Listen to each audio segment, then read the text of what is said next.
Lalu apakah KPK sudah memberikan pernyataan resmi siapa tersangka baru dalam kasus dugaan suap pengurusan perkara di MA? Dan bagaimana kondisi terkini di gedung MA Jakarta? Kami langsung bergabung bersama rekan-rekan kami. Sudah ada Muhammad Reza di gedung KPK Jakarta dan rekan Valerie Budianto dari gedung MA Jakarta. Kita akan menuju ke KPK terlebih dahulu. Reza, apakah sudah ada pengumuman resmi terkait siapa Hakim Agung MA yang ditetapkan sebagai tersangka?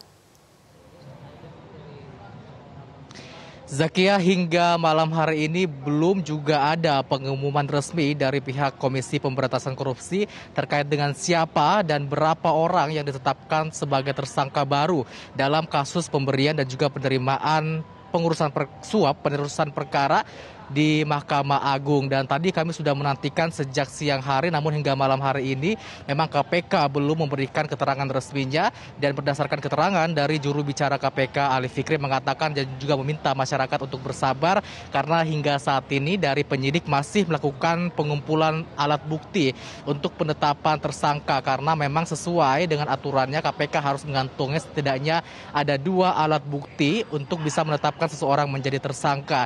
Dan tadi juga dikatakan bahwa membenarkan ada tersangka baru dan juga KPK sudah mulai membuka penyidikan baru terkait dengan kasus pemberian dan juga penerimaan suap untuk penyelesaian perkara di Mahkamah Agung. Dan kalau kita lihat juga informasinya bahwa tersangka ini ada kaitannya atau salah seorang tersangka merupakan Hakim Agung yang berada di Mahkamah Agung. Dan ini pun juga masih ada kaitannya dari pengembangan kasus yang menjerat mantan Hakim Agung MA yang sebelumnya yang sudah ditetapkan sebagai tersangka, yakni Sudrajat Damyati. Dan juga ditekankan juga bahwa ini merupakan pengembangan kasus sehingga dari hasil pemeriksaan dari tersangka Sudrajat tersebut yang kemudian ada seseorang yang kemudian ditetapkan sebagai tersangka. Dan juru bicara KPK juga rencananya akan memberikan keterangan resminya terkait dengan siapa dan juga berapa orang yang kemudian nantinya ditetapkan sebagai tersangka baru dalam kasus ini. Zakia. Baik, Reza, artinya kita masih menunggu begitu ya keterangan resmi dari pihak KPK. Tadi Anda menyatakan bahwa setidaknya harus ada minimal 2 alat bukti yang dikantongi untuk bisa menetapkan tersangka baru. Apakah sejauh ini KPK sudah menyatakan apa saja barang bukti yang sudah dikantongi? Zakia, terkait hal tersebut juga sampai saat ini KPK belum membeberkan apa saja alat bukti yang sudah dikantongi oleh pihak KPK saat ini, karena berdasarkan keterangan dari juru bicara KPK Ali Fikri mengatakan bahwa penyidik masih melakukan pengumpulan alat bukti dan nanti masih melengkapi sejumlah alat buktinya. Namun kami juga mendapatkan informasi terkait dengan keterlibatan atau keterkaitan antara Hakim Agung MA yang hari ini atau ditetapkan sebagai tersangka baru ini dengan tersangka lama yang juga mantan Hakim Agung MA, yaitu Sudrajat Damyati. Dikatakan bahwa tersangka baru ini yang merupakan Hakim Agung MA ini pernah dipanggil oleh KPK sebagai saksi untuk tersangka Sudrajat. Dan pada saat itu KPK memanggil sejumlah saksi tepatnya pada tanggal 27 Oktober. Dan saksi-saksi tersebut memberikan keterangan terkait dengan pengembangan kasus yang menjerat Sudrajat terkait dengan pemberian dan juga penerimaan suap untuk penyelesaian perkara kepailitan yang pada saat itu menjerat mantan Hakim Agung MA. Jika kemudian nantinya KPK kemudian menetapkan tersangka 1 orang lagi Hakim Agung MA, artinya bahwa sudah ada 2 orang Hakim Agung MA yang nantinya ditetapkan sebagai tersangka oleh KPK. Dan terkait dengan pengembangan kasus dari tersangka Sudrajat Damyati ini juga dikatakan bahwa KPK sendiri pada 1 November 2022 kemarin sudah melakukan penggeledahan di ruang dinas di gedung Mahkamah Agung terhadap 2 ruang dinas milik Hakim Agung Mahkamah Agung. Dijelaskan bahwa 2 orang tersebut adalah Prim Haryadi dan Sri Murwahyuni, dan juga KPK menggeledah ruang dinas milik Sekretaris MA Hasbi Hasan.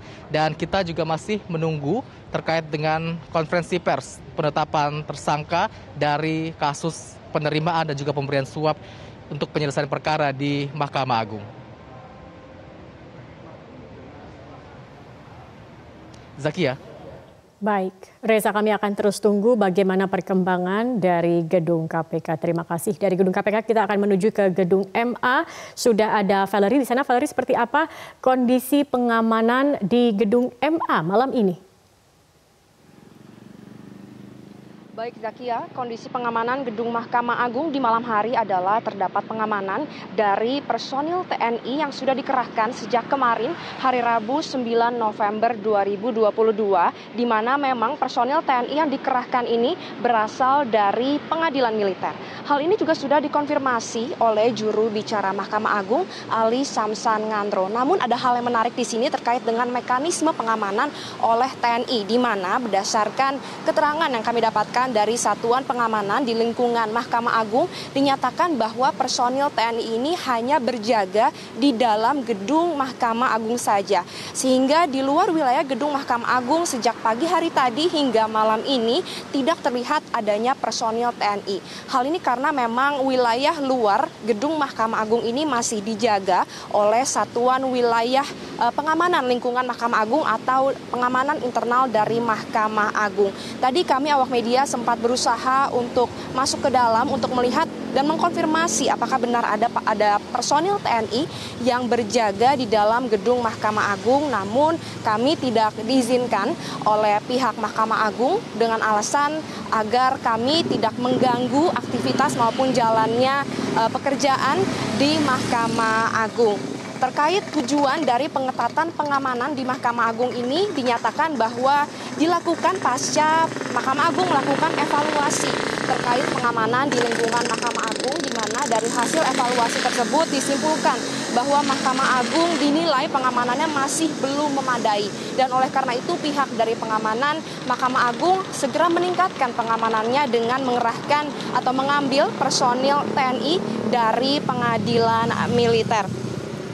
Menjadi pernyataan juga dari kami awak media mengapa yang dikerahkan ini adalah personil TNI dan bukan pihak dari kepolisian. Apakah pihak kepolisian saja tidak cukup untuk menjaga gedung Mahkamah Agung? Namun kami masih belum mendapatkan jawaban terkait hal tersebut dan dipastikan oleh jubir MA bahwa penetapan atau dikerahkannya personil TNI di gedung MA ini bukan untuk menakut-nakuti warga, melainkan semata-mata untuk menjaga keamanan dari MA sebagai lembaga penyelenggaraan tertinggi kekuasaan kehakiman.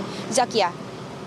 Valerie, informasinya KPK akan segera menetapkan tersangka baru, tetapi hingga malam ini belum ada keterangan atau informasi resmi dari KPK terkait hal ini. Bagaimana dengan di MA? Apakah sudah ada konfirmasi dari MA terkait siapa tersangka baru dalam kasus suap pengurusan perkara MA ini?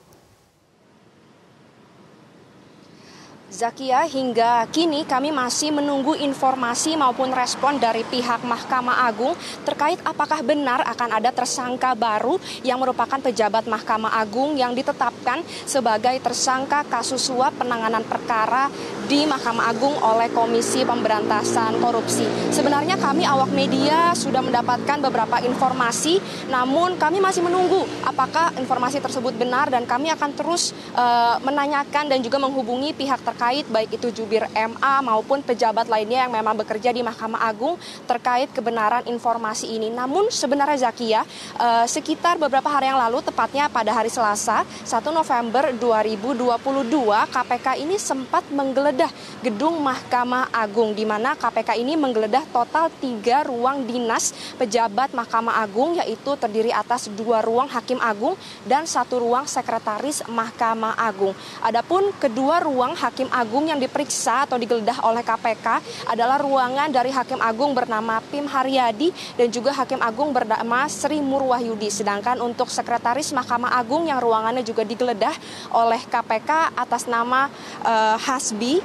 Kemudian juga dinyatakan oleh jubir KPK Ali Fikri secara terpisah bahwa memang penggeledahan yang dilakukan oleh KPK pada tanggal 1 November 2022 lalu memang sehubungan dengan pengumpulan alat bukti, karena KPK sedang mendalami adanya kemungkinan tersangka baru yang akan ditetapkan sehubungan dengan kasus suap penanganan perkara MA, di mana salah satu tersangka yang ditetapkan adalah Hakim Agung nonaktif Sudrajat Dimyati. Kami akan terus memberikan perkembangan perkembangan terkini apabila memang nantinya ada pihak MA yang akan mengkonfirmasi apakah benar akan ada tersangka baru yang merupakan pejabat Mahkamah Agung yang ditetapkan oleh tersangka kasus suap oleh KPK. Sementara demikian, Zakia, yang bisa saya sampaikan dari Gedung Mahkamah Agung, kembali ke Anda di studio.